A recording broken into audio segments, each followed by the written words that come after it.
Já Viernes de Paixão está representa dia momento mais importante da história cristã, o morto de Jesus na cruz.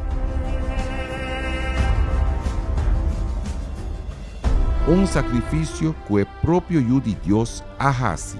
Cristo a carga todo dolor e problema na cruz para haver por ti acesso a uma vida plena. Sin embargo, hasta depois de gran sacrifício aqui, tem gente que ahorita sofre com hopi problema não ta carga e peso de maleza na culpa, e dolor de traição, não ta carga e culpa de maltrato físico e verbal de qual não ta vítima diariamente.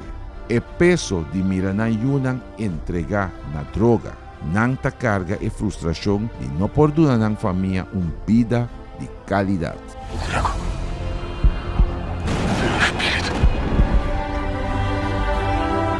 Riba e dia aí, Cristo a entregar su mês na sacrifício para por ti vida. Se boqueta livre de turcos malu que está pressionado, marca e fecha aqui.